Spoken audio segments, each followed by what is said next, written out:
earned PhD with dissertation. What was your dissertation on? The secretory pathway ATPase1 controls neural tube closure. That is so good. I've always wondered about that, and I am so thankful that you figured that out for us. Wow. All right, Brother Brown, you're on. All right, let's dive right in. As usual, there's a lot of ground to cover. I'm going to talk fast, you listen fast, and we will get through it together.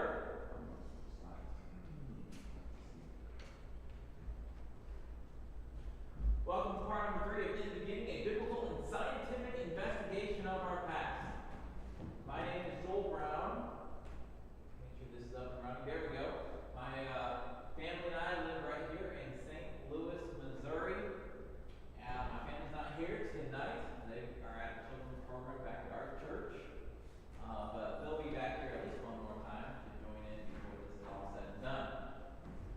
I'm a high school biology teacher by trade. In fact, this is our first week of school, and I am happy to say I have survived. Most of my students have as well. So, I teach in the First Enforcement School District. I teach at this really unique place called Little Creek Nature Area. I teach outdoor field biology. Okay, so before I became a teacher, I got my PhD in molecular biology and genetics, which Pastor just mentioned, studying embryonic development.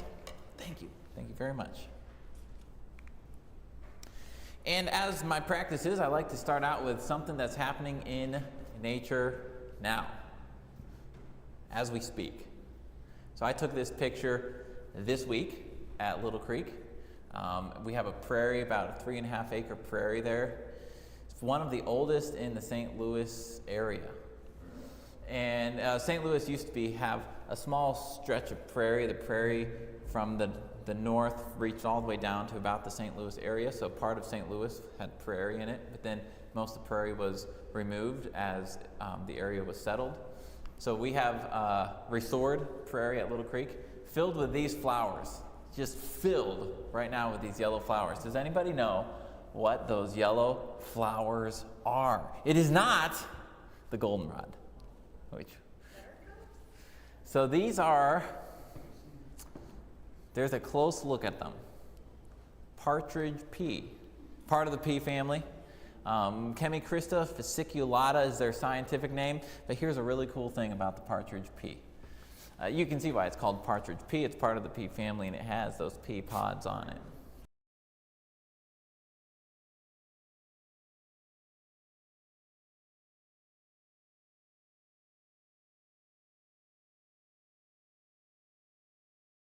Leaflets.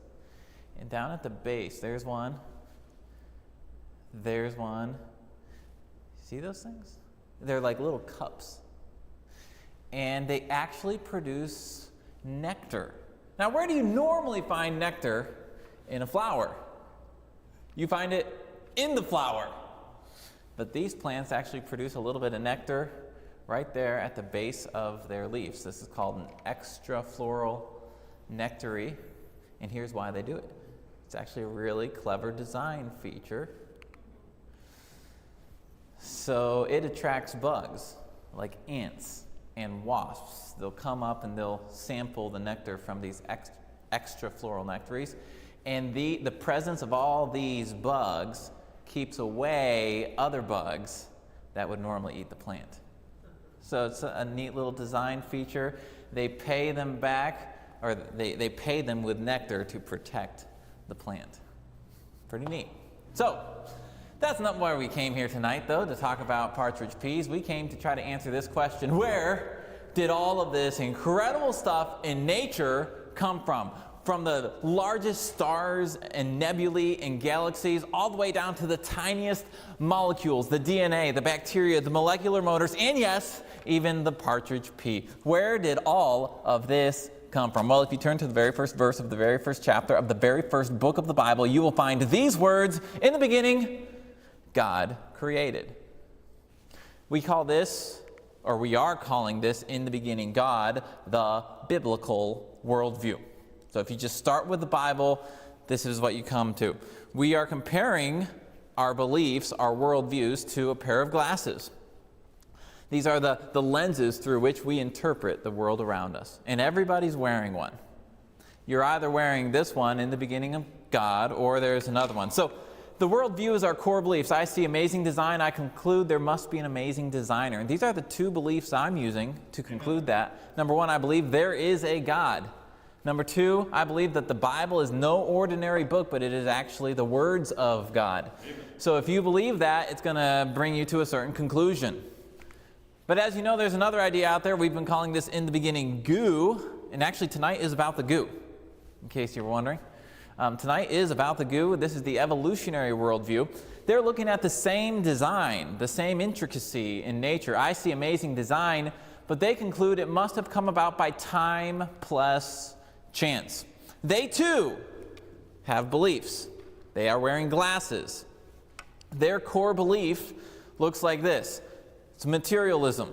Right. And as we like to summarize that, materialism boiled down to 3 words means no God allowed.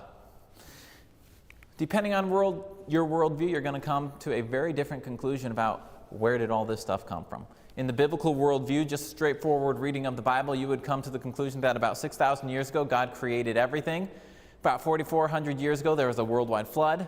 2,000 years ago, Jesus came, and here we are today, waiting for him to come back.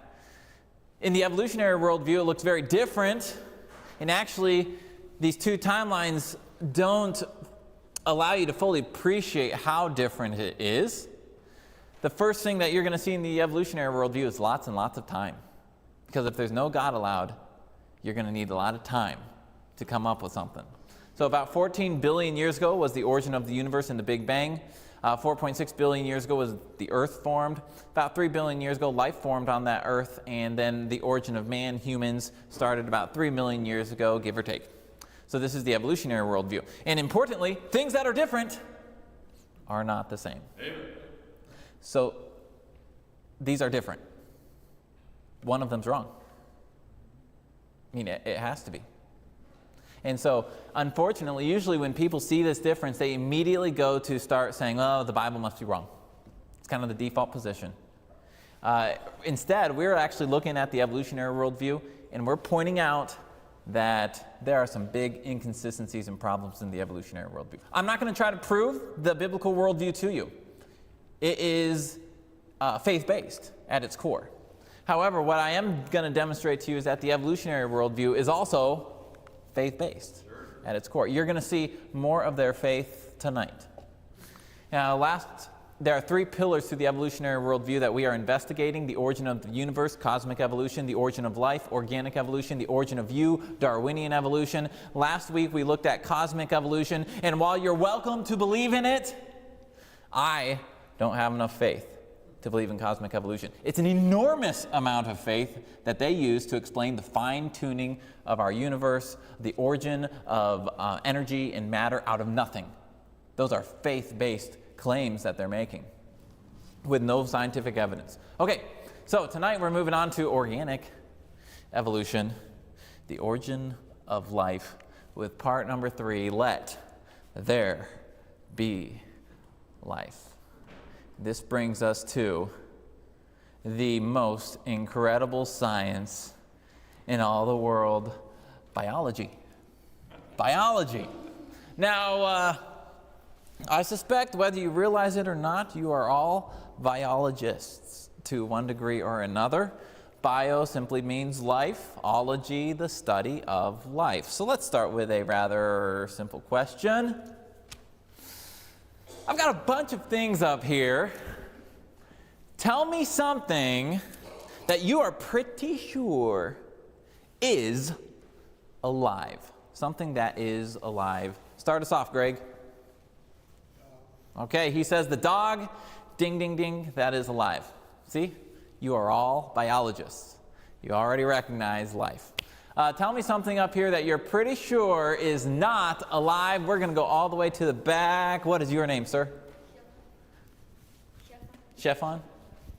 Tell me something on that screen that is not alive. The cloud is not alive. You are correct. One more. Let's go over here to, what is your name? Vivian? Vivian, tell me something up there that is alive. You had to mention the cockroach. And yes, unfortunately, the cockroach is alive. So you look, just like that, you all can tell the difference between life and non-life. Now, here's an interesting one. I noticed nobody talked about this guy in the middle. What about the virus? Let's take a show of hands. What is something like a virus? Like the COVID virus. Is it alive or is it not? We're going to vote. By a show of hands, how many would say the virus is alive? Okay, it's quite a few. How many would say the virus is not alive? A couple brave souls going against the flow. All right, are you ready? Here's the answer. The virus is not alive. The rock is not alive, the cloud is not alive, the virus is not alive. Now I know what you're thinking, wait a second, you're telling me the COVID virus, the flu virus is not alive. Yes, that's exactly what I'm telling you. What it is, a virus that infects your body is just like a virus that infects a computer. It is a message, a dead, lifeless message. Your cells receive that message, and here's what the message says. It says, make millions of copies of this message and send it to your friends. That's literally what the message says inside those viruses. So your cells get that message, they read it, that's what cells do, they read the message, and they make millions of copies, and then send it to a friend. So that's all a virus is. It's a dead, lifeless message that your body follows along. So we can recognize life. What makes something alive? It's able to reproduce. It's able to grow and maintain itself. So if it gets broken, it can fix itself. If you get sick, you can get better. It's able to extract energy from its surroundings. That's that breakfast and lunch that you ate today at work, extracting energy from your surroundings. Able to sense and respond to its surroundings. By the way, a virus cannot do any of these things. So that's why it's not alive. It's the cell that's doing all the work. It's just the message, the instructions. However, there's one thing that all living things have in common that allow them to be able to do this, and that is DNA. What is DNA? Only the most incredible molecule in all the world. DNA stands for deoxyribonucleic acid, but that is not what it actually is. That's just what we call it, right? What is DNA? Well, I am going to make some DNA before your very eyes. Here is, maybe you've done this before, where you've taken a piece of paper and you snip, snip, snip, and make something like this. Paper dolls.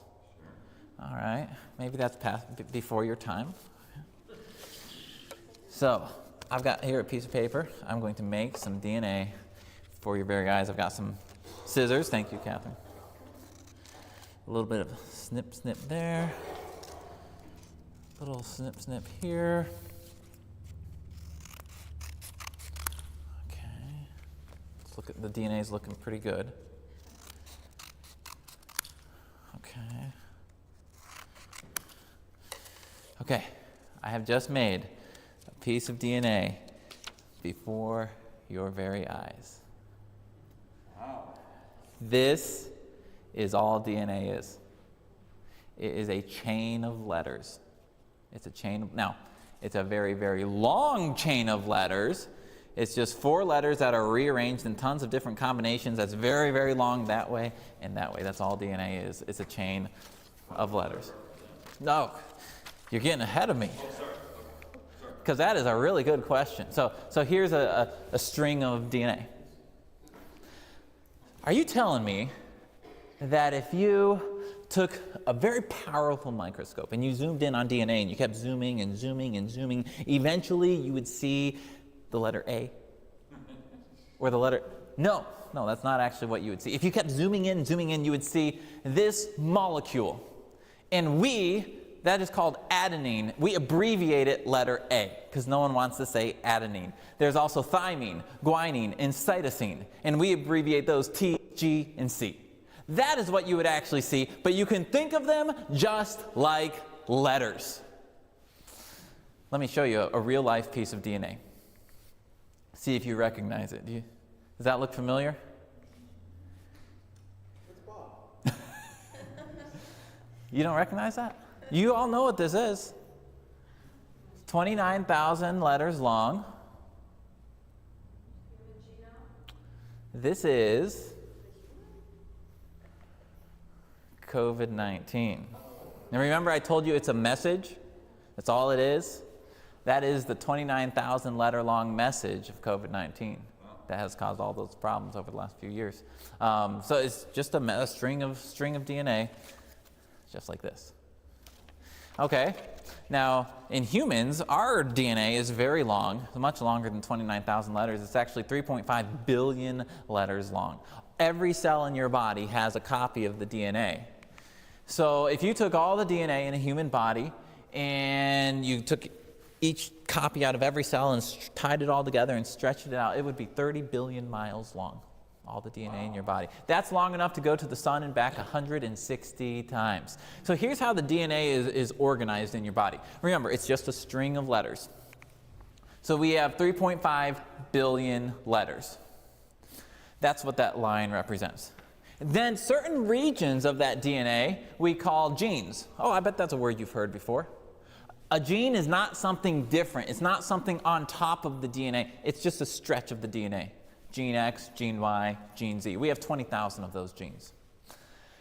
That string of DNA is wound up into what we call chromosomes. Does anybody know, and altogether this is called the genome. Does anybody know how many chromosomes humans have? Take a raised hand. This might take you all the way back to high school biology. So our 3.5 billion letters are broken up into 23 chromosomes. Or it would be even better to say 23 pairs of chromosomes, because we actually have two copies of our DNA, one from mom, one from dad. That's how all that works. Here's how I like to think of it. If you look at your King James Bible, the King James Bible is 3.2 million letters long. I counted every single one. That is divided up into 31,000 verses, which are divided up into 66 books. And altogether, that is one Bible. The human genome is 3.5 billion letters long, with a B, billion with a B. That means, if you think about what that means, it's equivalent to 1,000 Bibles. 1,000 Bibles all stacked on top of each other. It's 1,000 times longer. And that's divided up into 20,000 genes, which are divided into 23 chromosomes, and that is called one genome. So that's some of the terminology you hear thrown around frequently. That's all it is. What is actually in our genome? Can we read the human genome? Well, we can now. Within the last couple decades, this has become doable. So in 1990, hey, that was the same year that they took that picture of Earth. In 1990, they started the Human Genome Project. The first draft was completed in year 2000 by two different groups, the National Institutes of Health over here and this private venture, Craig Venter. He's got a funny smirk on his face because he actually sequenced his own DNA for this project. It cost $3 billion. Seems like nothing. It took them 10 years to do it. Now you can do this in a matter of hours. The technology has progressed immensely. So somebody had the bright idea to actually print all 3.5 billion letters in a book. And this is what that would look like if you printed your genome in a book. Now, the reading is a little dense, so I don't recommend you try reading it, all 3.5 billion letters. Is anybody in here a very fast typist? Could type 80 words per minute? That would be very fast. A couple people close. Okay. So it would take a fast typist 6,000 days or 16.5 years to copy the human genome. A cell does it in about 8 hours. Here is a picture of a cell. I took this during my PhD. We took hundreds and hundreds of pictures of cells growing in petri dishes for reasons which I won't explain. All the DNA is packed into that blue region right there, the nucleus.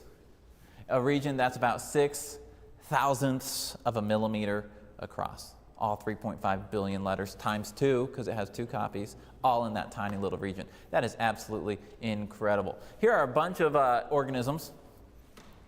Which of these organisms do you think has the largest genome? This is not a trick question.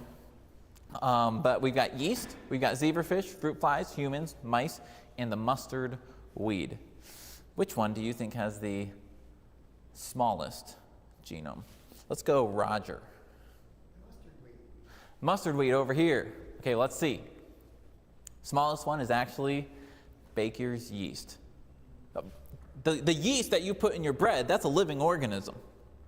I hope that's not a surprise to anybody. That's a living organism that you put in your bread, and it basically farts out gas, which causes the bread to rise. So that is baker's yeast, 12 million letters long. Mustard weed, 135 million letters long. Fruit fly, 143 million letters long. Zebrafish, 1.5 billion. Pretty big jump there. Mouse, 3.5 billion. Human, 3.5 billion. So just kind of some diversity in the different genome sizes. What is all of this DNA doing? Great question. You ready? DNA is doing absolutely nothing. I'm serious. DNA doesn't do anything. DNA is a code. It's just a code that gets read by the cell, much like a computer code. So this computer doesn't know who I am. This computer thinks my name is 01001010011011111. Blah, blah, blah. It's just binary code. But what this code is J-O-E-L. So it's just a code. DNA is just a code, just like a computer code. Here is how that DNA works. We have DNA. That is used by the cell to make something called RNA. I'm not going to talk about RNA, although that's kind of this trendy, controversial word. It's just part of the cell. You're filled with RNA right now. There's more RNA in you than DNA. So the DNA is used to make RNA, which is used to make proteins. DNA is made out of nucleotides. That's what all these letters are called, nucleotides. And it's used to make proteins, which are made out of amino acids. You got that? Okay. This is called the central dogma, the single most important concept in all of biology. So I'm going to christen you all as biologists, but first you have to pass the test. Here's how the test goes. I'm going to say DNA is made out of, and you have to say nucleotides. And it is used to make proteins, which are made out of, and you have to say amino acids. If you can do that, you're an official biologist. Here we go. The central dogma, the most important concept in all of biology, goes like this. DNA is made out of nucleotides. And it is used to make proteins, which are made out of amino acids. Bravo, you all passed. You are now official biologists. So here's what that looks like in pictorial form. The DNA is the blueprint. The proteins are the actual parts. So the cell reads the blueprint, it makes the protein, which is a part, and those parts all go together to make the car. I'll give you a real life example of this. Here's a gene that's inside your body right now. It is called the hemoglobin beta gene. A-T-G-G-T-G-C-A-T, blah, blah, blah, blah, blah, right? Those 4 letters just arranged in a specific way. 444 letters long. That DNA is used to make this protein, the hemoglobin beta protein, which is 147 amino acids long. Do you know what that protein does? Here's what it actually looks like. This is the 3-dimensional structure of that protein. Here's what I want you to do. I want you to take a deep breath. As soon as you did that, your hemoglobin beta protein was capturing all of this oxygen inside your lungs and delivering it to the rest of your body. That's what the hemoglobin protein does in your body. It is inside your blood cells. Multiply this by 20,000. That's just one gene. Multiply this by 20,000 and we have you. I mean, we have 20,000 genes in our body. And this is why development is, to me, the most incredible thing in all of biology, because you started out as a single cell that had all that DNA in it, and that cell, that information in that cell told the cell to divide and become 2 cells, and then divide and become 4 cells, and then become 8 cells, and then eventually along the way it told some of those cells, you become an arm, and you become a brain, and you become transparent and become the lens in the eye, and you start beating, you're the heart. And all of that information to coordinate all of that assembly was there. Absolutely incredible. Now that's a lot of information. Where did all that information come from? Now, if you are stuck with a worldview that says no God allowed, you have a lot of explaining to do. So let's see how the evolutionary worldview would answer that question. Where did all of that information come from? Organic evolution, the beginning of life. Now, here's what we're talking about. We are not talking about this whole story. Come back next week. We're talking about just the goo. Where did that first living thing come from? Stuff had to come alive at some point. So here's what Charles Darwin said. But if, and oh what a big if, we could conceive in some warm little pond that a protein compound was chemically formed, ready to undergo still more complex changes. That is the goo that he's talking about. Here's a textbook. The first living cells emerged between 4 billion and 3.8 billion years ago. There is no record of this event. However, the first self-replicating systems must have emerged in this organic soup. That is the goo that we're talking about. So, according to the evolutionary worldview, non-living primordial soup had to become a living cell. We exist! Life exists! So how in the world did they get that? Organic evolution. Now, conceivably, this was not that big of a problem back in Darwin's age, because cells were first thought to be simple, kind of just these blobs of protoplasm. Here's Robert Hooke, who coined the term cell. He built a microscope, and he used that microscope to look at the roots of this plant, the cork. And he saw all these little tiny squares, and he called them cells. Those are the cells. So cells were first thought to be simple. Here is a Disney animated film called Fantasia. I didn't even know this thing existed until my wife, well, we homeschool our children, and she was going through, they were doing just music history, and so she was looking for like classical music that went along with like Tom and Jerry, you know, and she came across this. So this is an animated film that's put to classical music, or classical music put to an animated film, back in the 1940s. This was cutting-edge technology. It was the third animated film produced by Disney. So in this film, they are going to play a classical piece, and it's going to tell a story. It's interesting, the story that they're telling with this. It's about the origin of life. I'm going to let them do the talking. First, you're going to see this narrator kind of set the stage, and then we'll go into the animation with the music in the background, and you'll see the origin of life according to the evolutionary worldview, and then we'll recap what was just said. Here we go. A 1, a 2, a 3.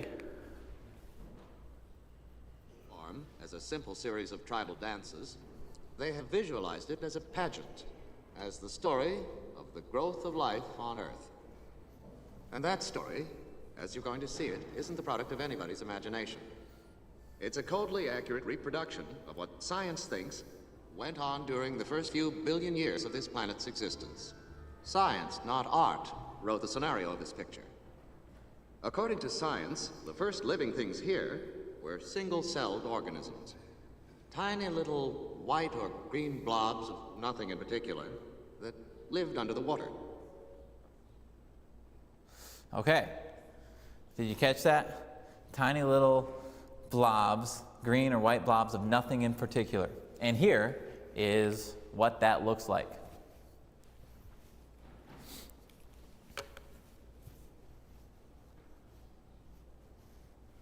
So this is the animation.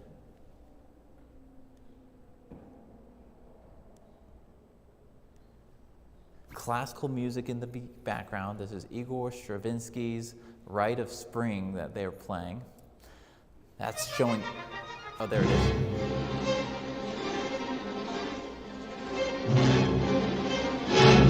This is early Earth caught on film.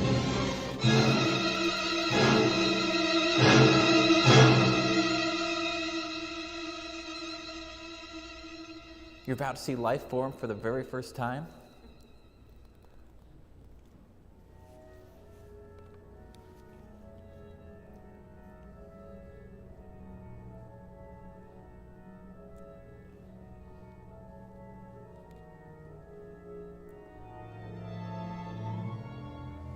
And I'm going to stop it right there. Little tiny white and green blobs of nothing in particular. Now, let's rewind and recap what they just told us. That story that you just saw isn't the product of anyone's imagination. It's the coldly accurate reproduction of what science thinks went on. Exactly. It's faith, isn't it? It's exactly faith. You're going to see that even more here in just a little bit. Did you catch this, though? This is even more important. According to science, the first living things were tiny little white or green blobs of nothing in particular. See, that's what we used to think. We now know much better. For instance, people used to believe that if you left out a slab of meat on the counter, what would eventually start growing on there? Maggots. And they would say those maggots just came from nowhere. Life arose from the meat. That was called spontaneous generation. This was back in the 1700s. Then along came this guy named Francesco Redi. And he showed that it was actually flies that were laying eggs on the meat, and that's what produced the maggots. He, along with other scientists since him, established what we now know as biogenesis, that life only comes from life. This is one of those pesky little laws of science, meaning this has always been observed to be true. Life only comes from life. But according to evolution, at some point, this is what we see today, life comes from life. And here's why life has to come from life, because even the simplest things are complex. You know that little white blob of nothing in particular? Even that is complex. To show this, I would like to take you on a tour inside a cell. Let's look inside of one of these cells in our 21st century understanding of what a cell is. I'm going to take you inside of a white blood cell. In this little video that you're about to see, it's the story of how a white blood cell leaves the blood vessel and goes into the tissue that surrounds it. You're going to see an incredible number of little molecular motors working inside of this cell. I'll narrate it some as we go along. All right, here we go. Ready? 1, 2, 3.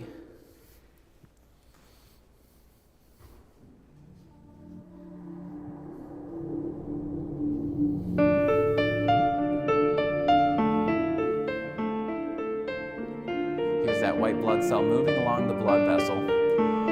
It's got these little anchors that snag the side of the blood vessel. And that activates a whole string of events, which you're about to see at the molecular level.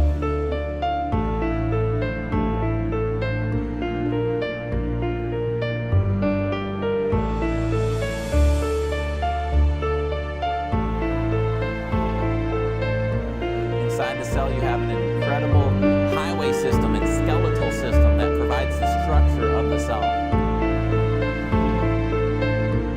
This system can be rapidly assembled. As you're seeing here, these are actin fibers that are being assembled and spread throughout the cell.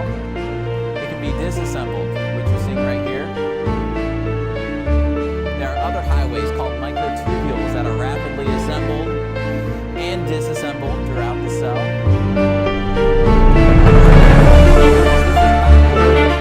This is a little tiny motor called kinesin.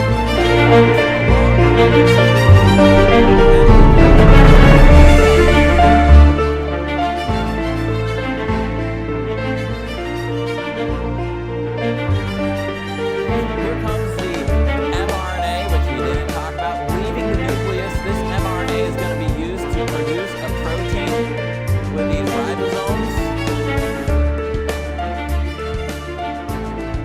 Here's the protein that's getting produced, that little yellow blob.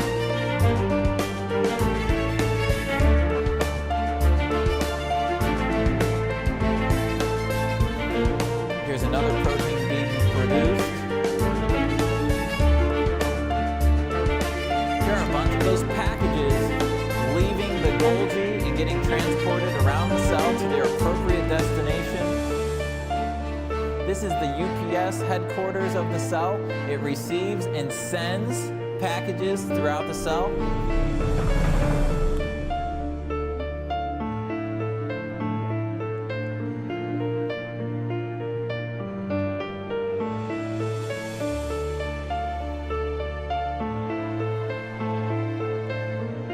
And it does all this in a matter of moments in order to tell the cell to stop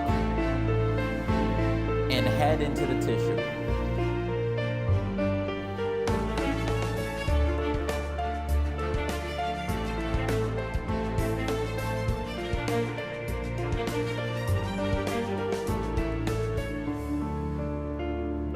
This is what we now know is inside of those little white blobs of nothing in particular.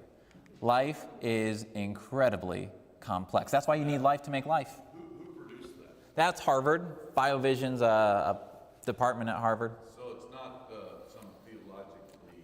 Oh, it's not motivated by creationists or anything like that. This is just what science has learned about the cell. Amazing. So, however, evolution is saying that at some point, non-living something had to become alive. All right, let's see how this could be possible, or if it is possible. If you go to school, you're going to see something like this in your textbooks. They're going to say, this is the famous Miller-Yuri experiment. A couple of guys in the past, they did this experiment where they put these chemicals in these test tubes, they sparked it to simulate lightning, and here's what they produced. His experiment produced the chemicals of life. The chemicals of life. Now, for a long time, creationists, we often look at stuff like this and we kind of attack the experiment. Like, oh, no, he did it wrong. He excluded oxygen from the test tube, and there would have been oxygen, and so that would have invalidated the whole experiment, blah, blah, blah, blah, blah. Here's the appropriate response. Who cares? Exactly. Here's what they produced. A bunch of letters. A bowl of letters. Letters are not information. The letters that make up DNA are just dead, lifeless chemicals. There's no information in them. It is the arrangement of those letters that make information. Here, an experiment you can do. Take a frog, place it in a blender, and put it on smoothie. What you have just made is organic soup. That's what you've made. Will that organic soup ever come alive? No, but it was just alive 30 seconds ago, right? What's the difference between the living frog and the organic soup that you produced? It's all the same chemicals, right? It's the arrangement of those chemicals that produce life. So really what we want to know is, what are the chances of randomly producing the information required for life? Great question. Let's play a quick little game. Let's see, what are the chances of randomly producing this word Genesis? That's 7 letters long. I need 7 brave volunteers. Let's see. I'm just going to take... Okay, just for that, Tressa, you're coming. In the back, I'll take you two gentlemen. Right there, I'll take you. Come on down. Come on down. I'll take you. I'll take you. And Greg, can I get your help? Yeah, Greg. Come on down. All right. 1, 2, 3, 4, 5, 6. John, can I get your help? Yeah. Okay. I have inside of my little bag a bunch of Scrabble tiles. All right. What are the chances that this talented group of individuals could randomly produce the word Genesis? Well, let's find out. So I'm going to have you guys each draw one single tile from this, and I want you to try your hardest to choose the correct one without looking to spell the word Genesis. Here we go. Choose one. Don't look at it yet. Yes. Oh. Or don't tell us what you got. Don't tell us what you got.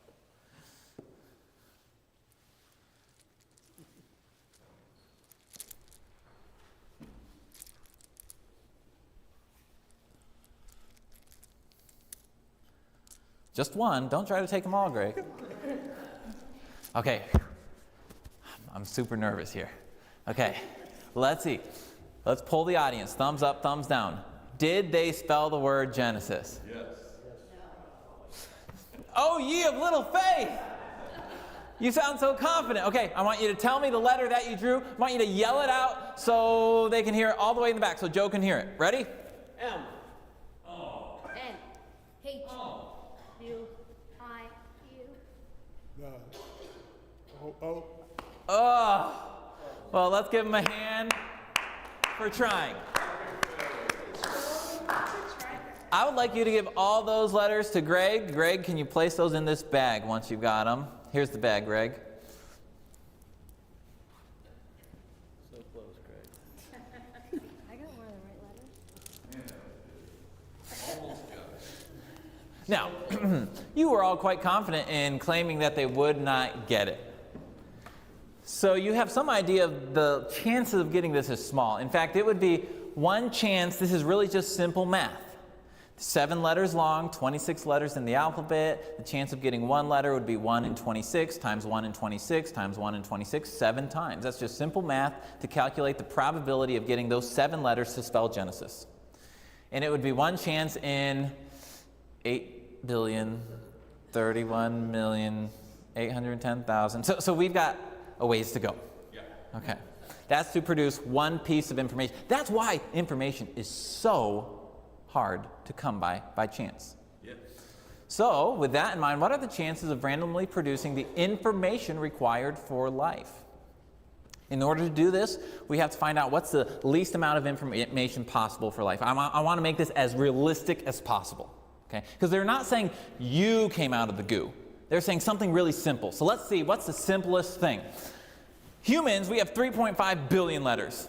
Something simpler than humans. Probably like a bacteria. E. coli, a little bit of food poisoning. They have 5.4 million letters. That's a little simpler. But there's even something smaller, Streptococcus pyogenes, strep throat. They have 1.8 million letters. So there's something even smaller. Helicobacter pylori, that's what causes those stomach ulcers. It has 1.6 million letters.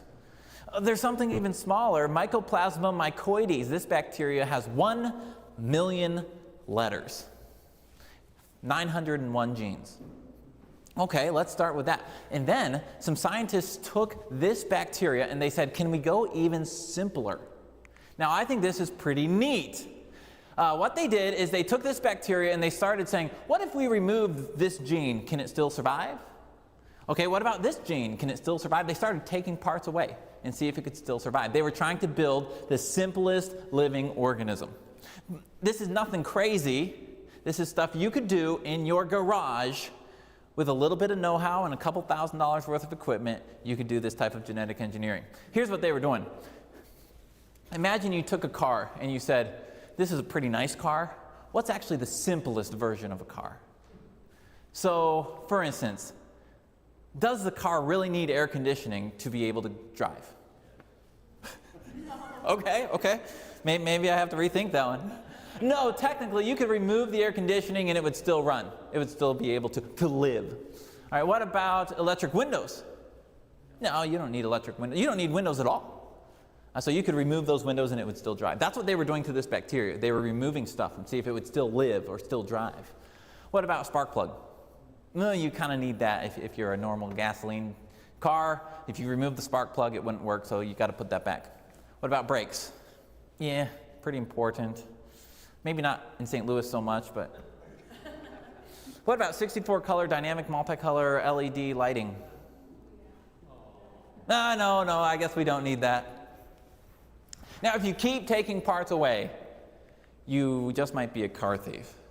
But if you keep taking parts away, eventually you'll get to the point where that car is just not a car anymore, and you'll get the simplest version of a car possible. So that's what they did to this bacteria. They kept taking pieces of the DNA away, and here's what they ended up with. They ended up with this new bacteria. It's not new, it's just a highly edited version of the one they started with. Mycoplasma laboratorium, 531,000 letters long, 473 genes. If you take anything else away, it's dead.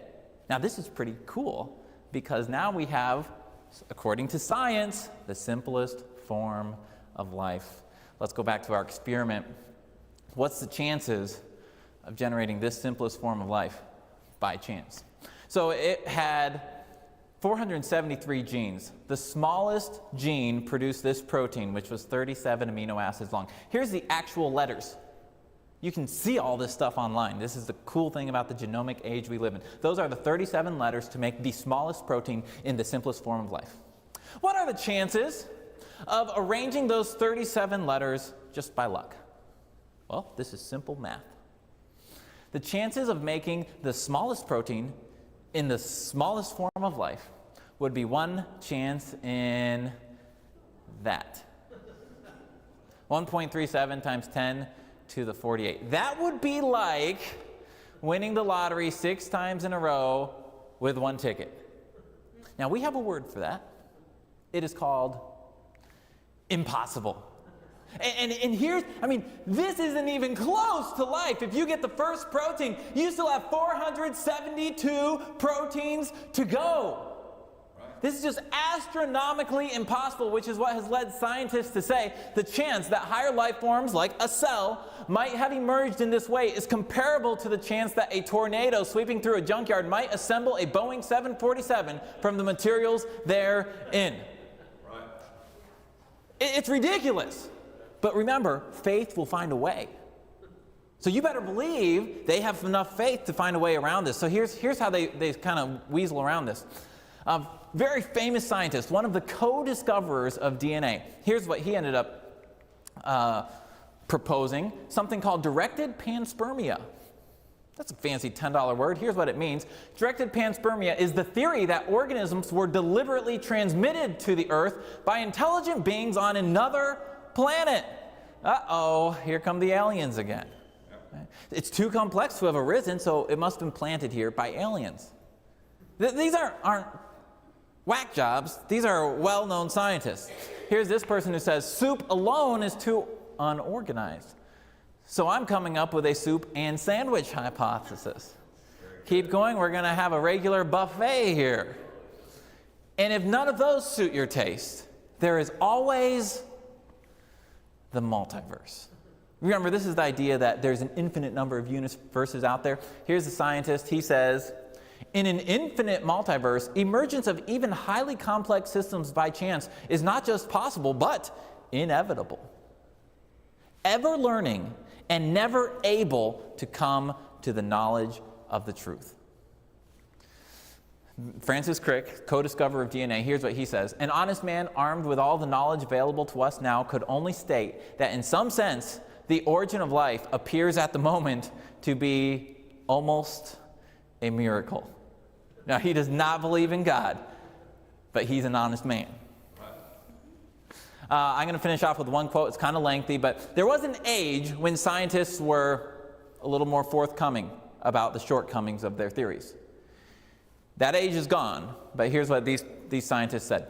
The macromolecule to cell transition, that's what we've talked about tonight, is a jump of fantastic dimensions, which lies beyond the range of testable hypothesis. In this area, all is conjecture. They are absolutely right. It's faith, is what he's saying.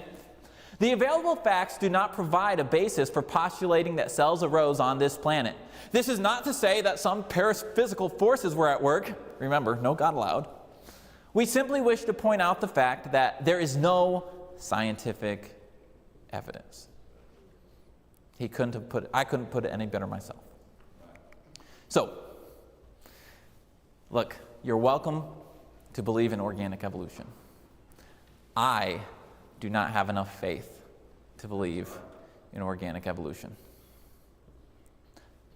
So where did all this information come from? Where did life come from? I'm so glad you asked. You see, if you go to the very first verse of the very first chapter of the very first book of the Bible, you will find these words, in the beginning, God created. Amen. And it's just as simple as that. Join us next week as we jump into part 4, Chutes or Ladders, the origin of species. The origin of species, kind of classical evolution. Time is 5:51. We have 4 minutes to take any quick, off the top of your head, questions or comments, and then we're going to take a 5-minute break before the evening service. 4 minutes. Yes? What can you say about the Star of Bethlehem and the eclipse at the crucifixion? This is from last year. Yes. Okay, I'll have to get back to you on that still. The structure of laminin in the protein structure. I have to get. I'm talking about the Star of Bethlehem. What can you say about that? Okay. So the question is, like the Star of Bethlehem, is it kind of a natural thing that happened at that time? Was it miraculous? Is there some astronomical evidence that an event like that occurred back in the past? So there is no astronomical record of like an eclipse at that time, and that wouldn't look like a star. A comet or something or whatnot. There's nothing in our astronomical record that says there's a star, and that is okay. I believe it's a miraculous boom. God's put that there as their GPS coordinates for the manger. And the eclipse at the crucifixion. Same thing. Like we don't have to find record of an eclipse to explain why it got dark at the crucifixion. Now that would be an interesting thing to try to do, to try to pinpoint the date of the crucifixion. See if there was a total solar eclipse, because we can track that in time. See if there was a total solar eclipse in Israel at that time. That'd be interesting. But we don't need to know that there was to explain the darkness. That can be purely miraculous. There's nothing wrong with it. Let me clarify a little on that. I was not saying there was an eclipse of the sun at the crucifixion. It said the line was darkened for 3 hours, which could have been, probably was a cloud. Sure. Something, dust cloud or sandstorms that were prevalent. It couldn't have been an eclipse of the sun, which only lasts. But there was an eclipse of the moon. And it was only 3 hours after Jesus' death. And astronomers at Oxford University, along with physicists there, showed that was a blood red moon that came up, which is what Peter referred to. The sun would turn to darkness and the moon to blood. So there is a reference to a lunar eclipse there, and definitely not a sun eclipse, because the sun eclipse will last 4 minutes. And of course, we know from the passage, so there was no eclipse of the sun, but there was an eclipse of the moon. And the Jews must think that in a very serious way. So I'm going to hit the pause button there. I think that's an interesting discussion to be continued. It's outside of the scope of this particular presentation. So are there any questions regarding this in particular? No, I just have a question. There's a blue moon, a full blue moon coming at the end of the month. Why do they call it a blue moon? So because it happens twice in a month, Right. so which is very rare, given that the lunar cycle is about 29 and a half days, so that they would happen in twice in a month. No. Why do they call it blue? It has nothing to do with the color. I know.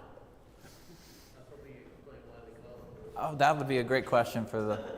I don't know why they call it blue. Yeah, but it has nothing to do with the color. All right. The time is 57. We have a 3-minute break. No, we're 55. We're right on time. Perfect. Thank you. Very good.